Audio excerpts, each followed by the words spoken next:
5 چیزیں ایسی ہیں جن کو کہا جاتا ہے جس کی حفاظت ہر مسلمان کے لیے فرض ہے، ہر مسلمان کے لیے فرض ہے، اپنی بھی کرے اور دوسرے کی بھی کرے۔ یہ ہیومن رائٹس کا سب سے جیتا جاگتا ثبوت میں آپ کو دے رہا ہوں۔ 5 چیزیں کیا ہیں؟ توجہ سے سنیں۔ اسلام ہی اس بات کی شہادت دیتا ہے اور ضمانت بھی دیتا ہے کہ یہ 5 چیزیں جنہوں نے محفوظ کر لیا ان کا معاشرہ محفوظ ہو گیا۔ نمبر 1، ہر ایک کو اپنے جان کی حفاظت کرنی ہے، دوسرے کی جان کی حفاظت کرنی ہے۔ یہ سب سے بڑا حق ہے اسلام نے دیا ہے۔ تمہیں اپنی جان کی حفاظت کرنی ہے اور دوسرے کے جان کی حفاظت کرنی ہے، پہلی چیز۔ دوسری چیز ہے تمہیں اپنے مال کی حفاظت کرنی ہے اور دوسرے کے مال کی حفاظت کرنی ہے۔ جہاں تمہیں اپنا مال دیکھنا ہے ویسے ہی دوسرے کا مال۔ اس میں کوئی خرابی نہیں آئے گی اگر یہ 5 چیزوں پر کوئی کاربند ہو گیا۔ توجہ سنیں۔ اور پھر اپنی عزت کی حفاظت کرنی ہے اور دوسرے کی عزت کی حفاظت کرنی۔ نمبر 3، اپنی عزت، ایسا نہیں کہ تم بے آبرو ہو کر کے باہر گھومو گے۔ جس طرح تم اپنے آپ کو ننگا باہر دیکھنا پسند نہیں کرتے، کسی اور کو بھی ننگا دیکھنا پسند نہیں ہونا چاہیے۔ تم اپنے متعلق بھی عزت کی حفاظت کرو اور دوسرے کی بھی عزت کی حفاظت کرو۔ لوگ اپنے سطر کی تو حفاظت کر لے جاتے ہیں، دوسروں کے سطر دیکھنے کی کوشش کرتے ہیں۔ اسلام نہیں ہے۔ جان کی حفاظت اپنی اور دوسرے کی، مال کی حفاظت اپنی اور دوسرے کی، عزت کی حفاظت اپنی اور دوسرے کی۔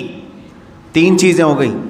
چوتھی چیز اللہ کے حبیب صلی اللہ تعالیٰ علیہ وسلم کی حدیثوں سے ہے، اپنے نسب کی حفاظت کرو اور دوسرے کے نسب کی حفاظت کرو۔ نسب کی حفاظت یہ بہت ضروری چیز ہے۔ نسب کی حفاظت کا مطلب کیا ہے؟ بغیر شادی شدہ بچے پیدا ہونے نہ دینا، ورنہ اس کا نسب ہی نہیں معلوم ہوگا۔ اسلام نسب کا بہت اہتمام کرتا ہے۔ آج یورپ میں جا کر کے پوچھو تو ان کا نسب ہی نہیں معلوم ہے، ان کو ان کا باپ کون تھا معلوم ہی نہیں ہے، کیونکہ شادی کیا ہی نہیں۔ وہ سوچتے ہیں گرل فرینڈ بوائے فرینڈ کا جو تصور لایا گیا یہ تو ابھی کم ہے ہمارے معاشرے میں، وہاں تو پورے مزہ چکھنے کا نام فرینڈ شپ ہے۔ پوری شادی شدہ زندگی 2 بچے ہو جاتے ہیں پھر بھی گرل فرینڈ ہے ہماری۔ یہ نسب کو انہوں نے تباہ و برباد کر دیا، اور اس کے بعد جم گیا تو ٹھیک ہے، نہیں جما تو چھوڑ دیا۔ ہزاروں کی تعداد میں بچے ہیں، ایسے اولاد ہیں ان کے باپ کا اور ان کے نسب کا کچھ عطا پتہ نہیں ہے۔ لیکن اسلام نسب کا اہتمام کرتا ہے۔ نسب، اپنا بھی نسب کا اہتمام کرو اور دوسرے کی بھی نسب کو خلط ملط ہونے نہ دو، یہ ضروری ہے۔ اب یہاں سے کوئی یہ بات نہ سمجھ لے نسب کا مطلب اپنے ہی خاندان میں شادی کرنا ضروری ہے تاکہ ہمارا خاندان میں، ایسا ضروری نہیں اسلام۔ لیکن یہ ضروری ہے کہ تمہارے بچے کا کوئی باپ ہو، اس کا دادا ہو، اس کا نسب اوپر تک پہنچتا ہو۔ اگر بچے کا کوئی باپ ہی نہیں رہا، آہرہ جس کو کہتے ہیں، عورت ایسی فاحشہ اور طوائف ہے کہ اس نے نہ شادی کی لیکن اولاد ہوئی، وہ اپنے بچوں کے باپ کا نسب کس طرف جوڑیں گے؟ اسلام اس کے خلاف ہے۔ اسی لیے کتنا اہتمام کیا ہے معلوم ہے اسلام نے؟ ایک اس کی مثال میں دے دوں۔ اگر کسی عورت کو آپ نے طلاق دیا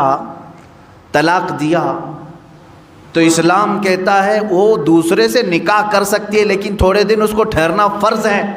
کیوں؟ کتنے دن تک ٹھہری رہے گی مطلقہ عورت؟ کتنے دن تک؟ 3 حیض جب تک اس کے نہ آ جائیں تب تک وہ دوسرے مرد سے نکاح نہیں کرے گی۔ 3 حیض جب تک نہ آ جائیں عورت کے، جب تک وہ دوسرے مرد سے نکاح نہیں کرے گی، جائز نہیں ہے اس کے لیے اس سے پہلے نکاح کرنا۔ اس میں حکمت کیا ہے؟ اس لیے کہ سائنٹیفیکل بھی آپ دیکھیں تو پتہ چلے گا، اگر حمل ٹھہرا تھا پہلے مرد سے تو حیض نہیں آئے گا عورت کو۔ طلاق دینے والا مرد طلاق دے دیا اور اگر اس سے اس کو پریگننسی ہو گئی تھی، حمل ہو گیا تھا، تو پھر عورت کو حیض نہیں آئے گا۔ ہاں، پھر اگر حمل ہے تو شریعت کہتی ہے جب تک بچہ نہ ہو جائے تب تک وہ دوسرے سے شادی نہیں کر سکتی، کیونکہ ایک حمل میں 2 باپ کا دخل ہو ہی نہیں سکتا۔ اب 3 حیض تک ٹھہرنے کی حکمت کیا ہے عورت کے لیے؟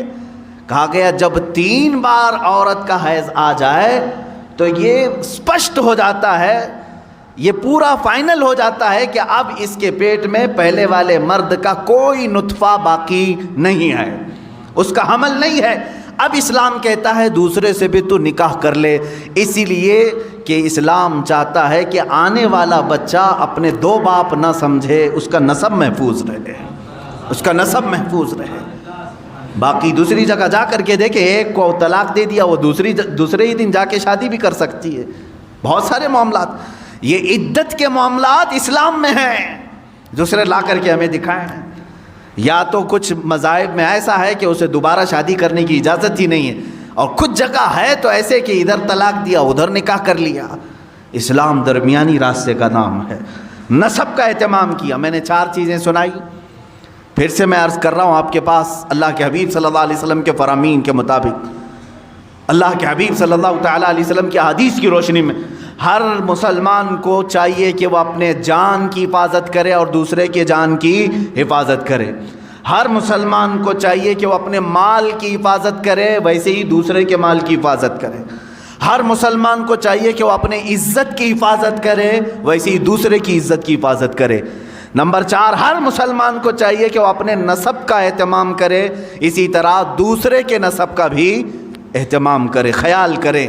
5ویں چیز ہے جو بہت اہم ہے، اسلام نے کہا ہر مسلمان کو اپنے دین کی حفاظت ضروری ہے۔ اسی طرح کہا گیا کہ دوسرے کے دین سے چھیڑ چھاڑ بھی نہ ہو۔ لا تسبوا الذین یدعون من دون اللہ فیسبوا اللہ عدوا بغیر علم۔ اللہ قرآن میں فرماتا ہے تم دوسروں کے خداؤں کو گالی نہ دو جو اللہ کے علاوہ دوسروں کی پوجا کرتے ہیں، ہاں بغیر علم کے وہ پھر اللہ کو گالی دیں گے۔ تو یہاں دین کی حفاظت بھی ہمارے لیے ضروری۔ یہ 5 چیزوں کی آپ حفاظت کر لے جاؤ، معاشرہ کبھی ڈس بیلنس نہیں ہوگا، نظام برقرار رہے گا۔ آج یہاں پر بیلنس نہیں ملتا، اس کی وجہ کیا ہے؟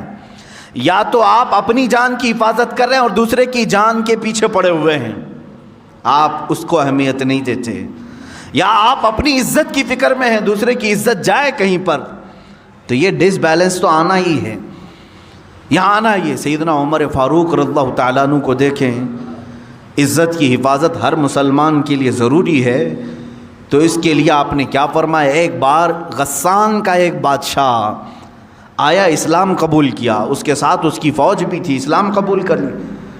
اس خوشی میں مسلمان پورے خانہ کعبہ کے طواف کے لیے آئے۔